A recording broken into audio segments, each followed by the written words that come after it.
This week on Focus Outdoors, we return to the Red Hills of northern Florida to hunt quail with Lane Green and Bill Palmer of Tall Timbers Research Station. But first, a question. Was Smokey Bear right or wrong? Can fire be used in a very positive way to improve habitat and wildlife? We'll answer that question when we come back.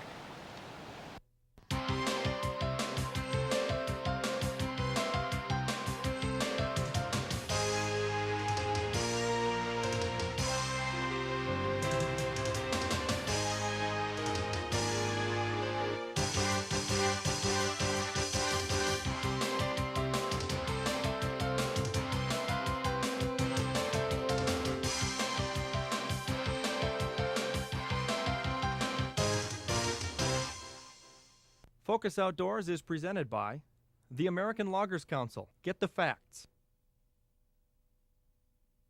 And brought to you by EMT Gel, the first aid kit in a tube.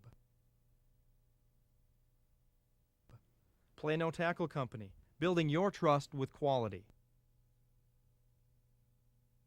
And also brought to you by National Dog Food, Gander Mountain, Hill Creek Lodge.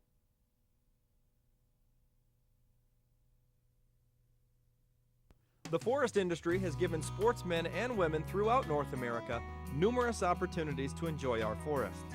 However, without the loggers' diligent management of the forest, we would not have the recreational opportunities, abundance of wildlife, or the quality of water that we have today. For thousands of years, naturally occurring fires, those ignited by lightning, were nature's way of keeping the forests young and providing habitat for many species of wildlife. Today, the forest industry takes on this critical role. Professional loggers, following carefully thought-out timber harvesting plans, are giving our forests the opportunity to grow and flourish, helping to promote new plant life, which in turn sustains more wildlife. The forest industry not only gives us countless products that we use in our daily lives, they also give outdoor enthusiasts countless opportunities to enjoy our beautiful forests. Get the facts. Go to AmericanLoggers.org and learn more about the benefits of logging. In 1952, Plano introduced the first molded plastic tackle box, and things haven't been the same since. For the next 50 years, Plano tackle boxes would find their way into the hands of 3 generations of Americans. Today's Plano is better than ever, featuring the finest in materials and craftsmanship, the latest in features and styling. Plano tackle boxes, generation to generation, America's favorite tackle box. Awesome, cool.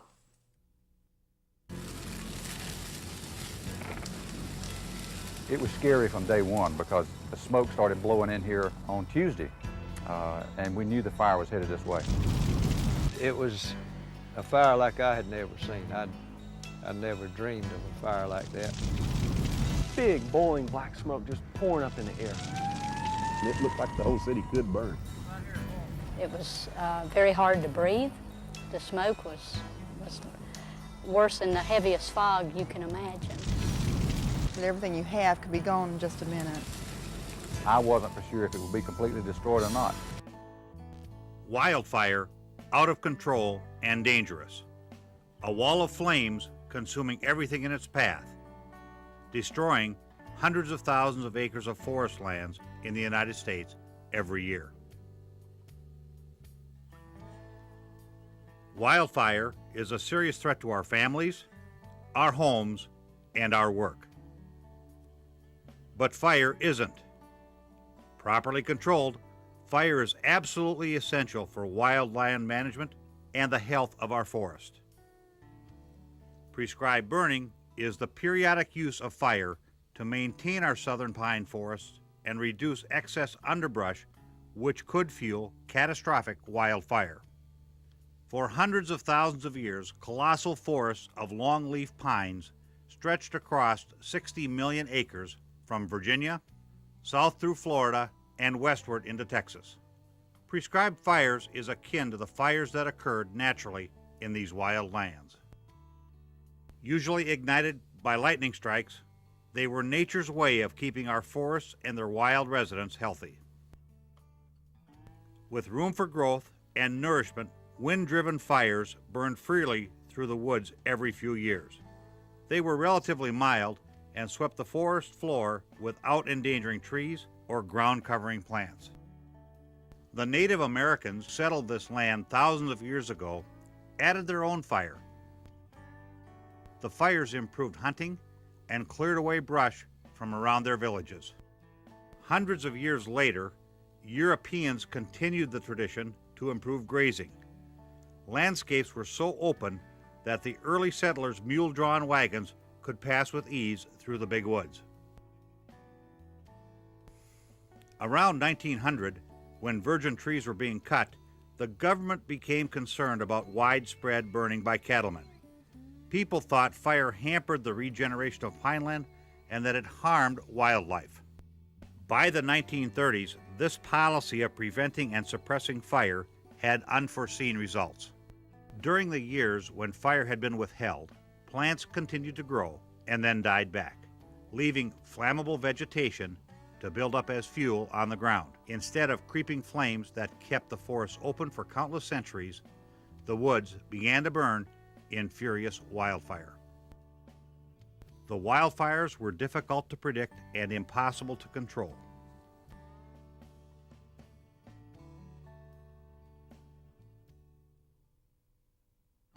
Tall Timbers Research Station is located north of Tallahassee, Florida.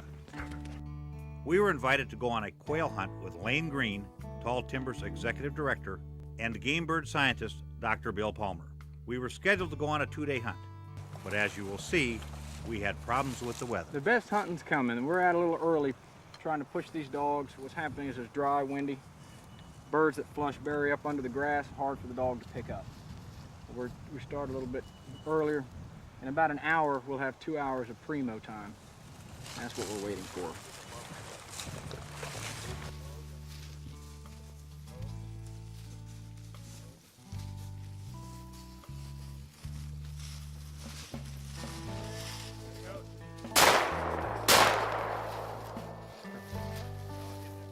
They hit it. We'll still find it.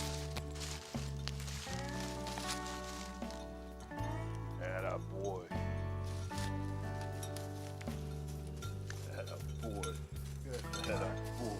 Good job. Take a look at this bird.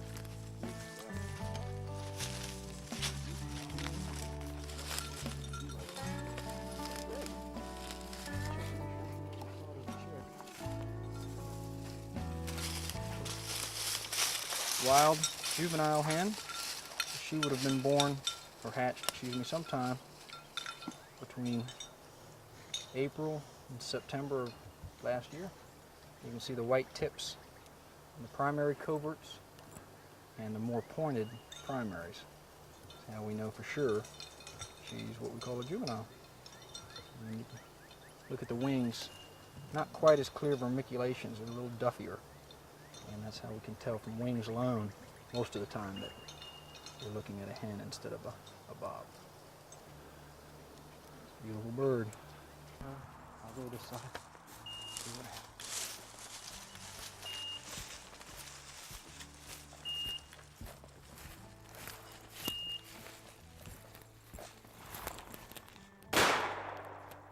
Got a bird down. Come on, Quail Cub. Good dog, Quail. Excellent work. Good dog, Quail. Good girl, you found a bird. Good work, Steve. A double on a covey rise. So we got a nice pair, which is spectacular. This tree has a fire scar on it.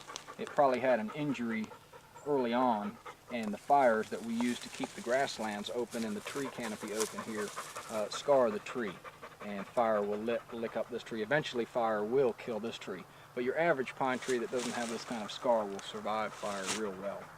When we come back, we'll find out the truth about the use of fire.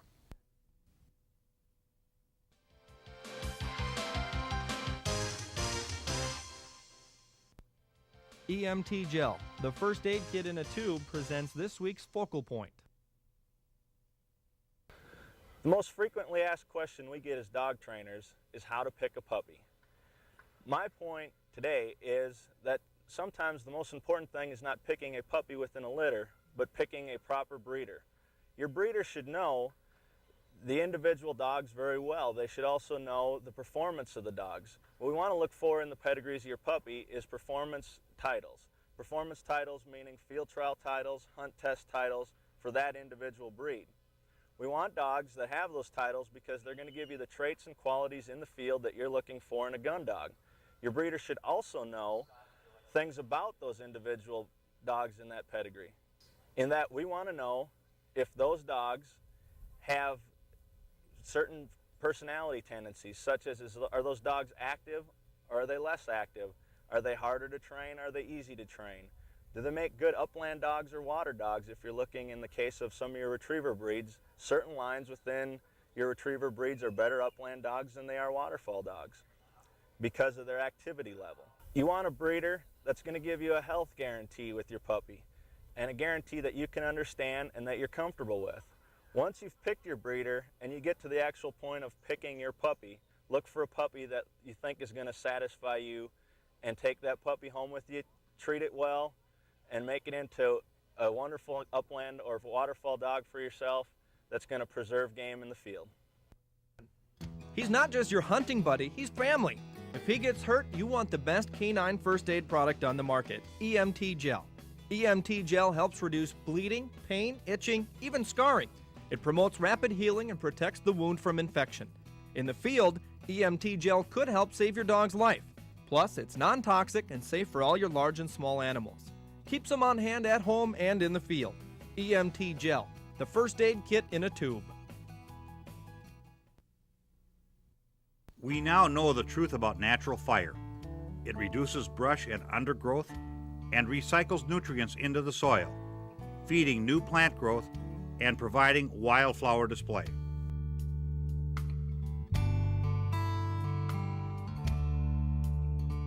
This fire was set on the first day of June to rejuvenate an old longleaf forest. The fire moved erratically through the forest, leaving green patches of vegetation. Flames scorched, but did not kill this young pine.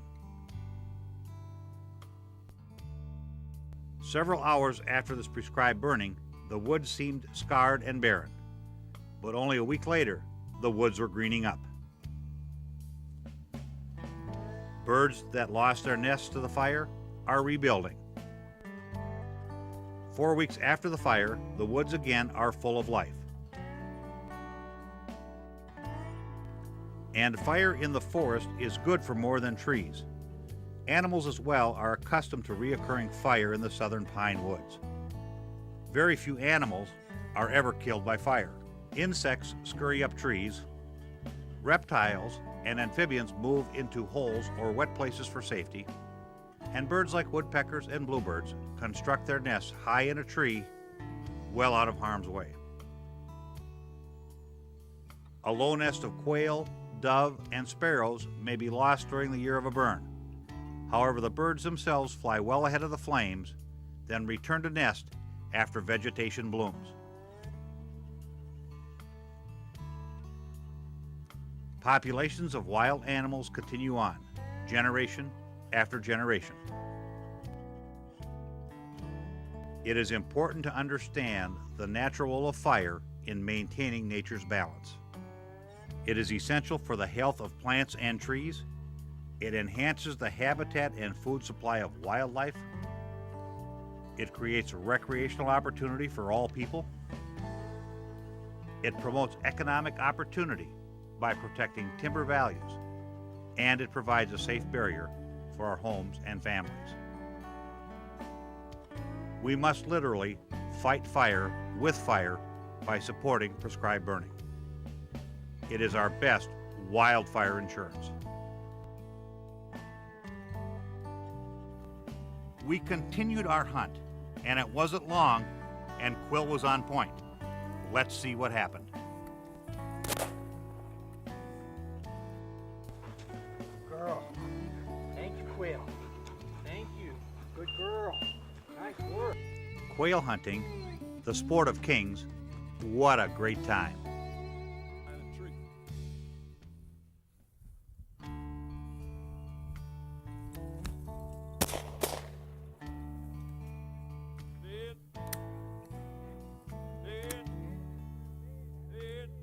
Right in front of him, right there. Dead. Dead. That's dead. Whole nother covey.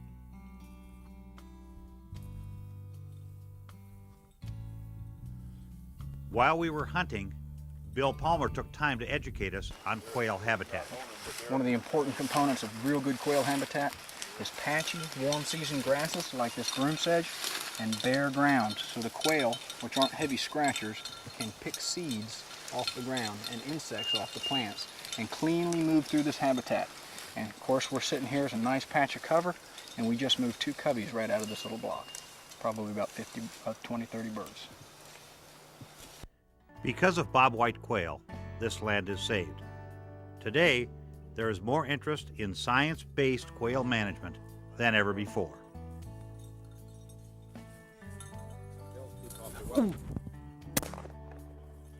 Attaboy, Copper. Dead. Dead. Dead. Through the efforts of Copper and Quill, we retrieved every harvested bird. Dead. Attaboy, you gonna find him. Keep looking. Dead.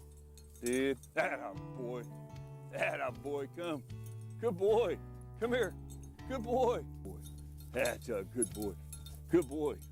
Good job. Attaboy. Bird was running and ran all the way to the edge of the field. And then got up. That's a radioed male. Banded. Oh, shame. This is an old bird. A dead radio, too. Bill Palmer talks about the effect predator management can play. On this land, we carry about a bird per acre of quail, and there's no predator management whatsoever. On some properties, however, bobwhites don't respond very well to habitat management, and there are times where predator management may be needed to get a quail increase, and we call that a demographic release to get the population to increase. Now that I've experienced quail hunting, I have a much better understanding of why it is such a tradition. I've only hunted quail for 2 days, and I'm already looking forward to my next opportunity. Come here, come here. Hey, come here, bring it here. Girl. Thank you, Quail. Thank you. Good girl. Nice work. Excellent. That was not an easy shot you made. That thing spun around. Hey, we got a nice cock and a hen bird. Yeah. Steve, you're a better conservationist than me. I took the hen, you took the cock bird. You shouldn't be taking those egg layers out of our population. I sure wish I'd have known the difference of their flying. Good work. Good work.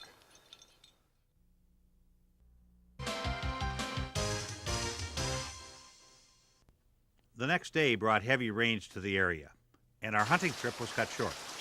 We were disappointed.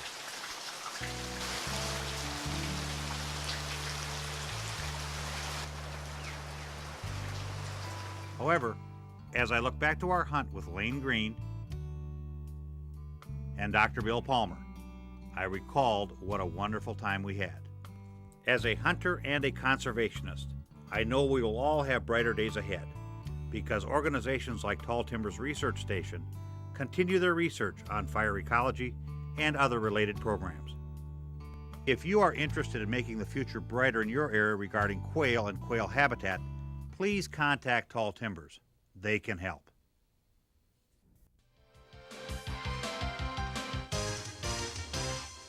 On this trip, we learned that prescribed burning can have a very positive impact on the landscape and on wildlife populations. For more information, contact Tall Timbers by phone or at their website. Our thanks to Lane Green and Bill Palmer and their staff. We had a great time. Remember, do these 3 things for me. 1, take a child with you on your next hunting or fishing trip. 2, generously support your favorite outdoor organization. And 3, spend some time in the next week where you focus on the outdoors. For the staff of Focus Outdoors, I'm Steve Hammer. Thanks for being with us. We'll see you next week when we continue the journey, making more memories. Focus Outdoors was presented by the American Loggers Council, Get the Facts, and brought to you by EMT Gel, the first aid kit in a tube, Plano Tackle Company, building your trust with quality. National Dog Food, Gander Mountain, Hill Creek Lodge.